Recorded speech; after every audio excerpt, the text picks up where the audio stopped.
एक बार बुद्ध अपने भिक्षुओं के साथ भिक्षाटन के लिए किसी गांव की तरफ जा रहे थे। तभी अचानक बुद्ध के पैरों में कांटा लग गया। कांटा इतना तेज था कि चुभते ही रक्त की धार निकलने लगी। बुद्ध के भिक्षुओं ने रक्त को रोकने के लिए एक कपड़ा फाड़कर बुद्ध के पैर पर बांध दिया। इस घटना को कुछ लोग देख रहे थे, जो कि भगवान बुद्ध से ईर्ष्या करते थे। उन्होंने बुद्ध से कहा, हम तो तुम्हें परम ज्ञानी समझते थे, लेकिन दर्द को तुम भी सहन नहीं कर सकते हो।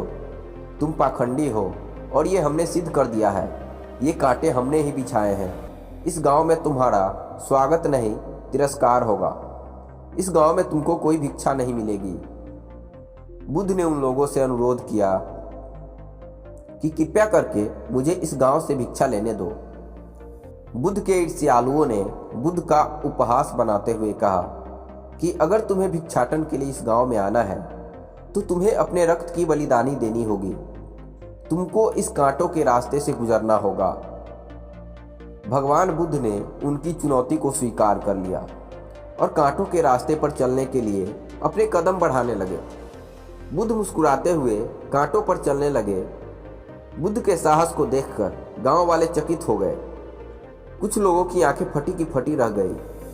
गांव वाले सोचने लगे कि बुद्ध भिक्षा के लिए दूसरे गांव भी तो जा सकते थे, तो फिर कांटों पर चलकर क्या साबित करना चाहते हैं। गांव वाले बुद्ध के संदेश को इतनी जल्दी समझ नहीं पाए।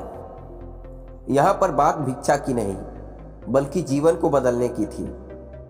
गांव वालों की भीड़ में एक युवा था जो बुद्ध पर हो रहे अत्याचार को देखकर बहुत ही परेशान हो गया।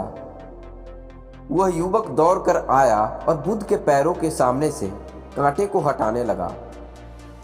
बुद्ध के ईर्ष्यालु उस युवा को रोकने लगे और गांव से दाना पानी न देने की धमकियां देने लगे। उस युवा ने किसी की न सुनी और कांटों को हटाते हुए बोला, हे भगवान, आप इन मुट्ठी भर लोगों के लिए अपने आप को कष्ट मत दीजिए। आप गांव में प्रवेश कीजिए। बहुत सारे लोग आपको भिक्षा देने के लिए आतुर हैं। बुद्ध ने उस युवक को अपने पास बुलाया और आशीर्वाद देने लगे। वह युवक पीछे हट गया और बोला, हे भगवान, आप मुझे छूकर अपने आप को अपवित्र और दूषित न करें। महात्मा बुद्ध ने कहा, तुम अपने आप को दूषित क्यों कहते हो? स्पर्श से कभी कोई भी दूषित नहीं होता है।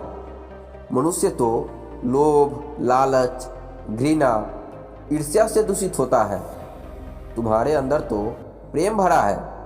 तुम दूसरों का सुख चाहते हो। तुम तो पवित्र हो। भगवान बुद्ध के बोल सुनकर कुछ लोग बोले, तुम तो अपने आप को बड़े ज्ञानी कहते हो। तुमको जाति का कोई ज्ञान ही नहीं है। तुम पाखंडी हो। बुद्ध बड़े ही शांत स्वभाव से कहते हैं, मानव से मानव की मानवता छीनना पाखंडी की निशानी है। मुझे पाखंडी बोलकर यदि आपको संतोष मिलता है तो मेरे लिए दुख का कोई विषय नहीं है। कुछ लोग भगवान बुद्ध पर बरस पड़े, परंतु यह तो धर्मशास्त्र है, फिर यह पाखंड कैसे हुआ? भगवान बुद्ध से कुछ लोगों ने कहा। भगवान बुद्ध कहते हैं, हमारी उत्पत्ति इस सृष्टि में हुई है। नदियों का पानी सभी का समान रूप से प्यास बुझाता है। खुले जंगलों की हवा भी भेदभाव नहीं करती है। खुला आसमान हमारे पिता के समान हमारी परवरिश करता है। सृष्टिकर्ता ने भी कोई भेदभाव नहीं किया है। फिर हम इंसान कौन होते हैं भेदभाव करने वाले? मानव मानव में भेद करना अपने संबंधों को बिगाड़ना होता है।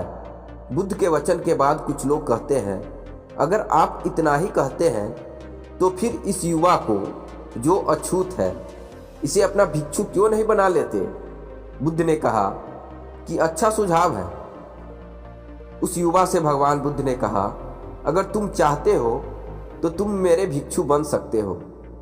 बुद्ध के आमंत्रण पर वह युवा पहला नीच जाति का बौद्ध भिक्षु बनता है। दोस्तों, ये कहानी आपको कैसी लगी? कमेंट बॉक्स में जरूर बताएं। धन्यवाद।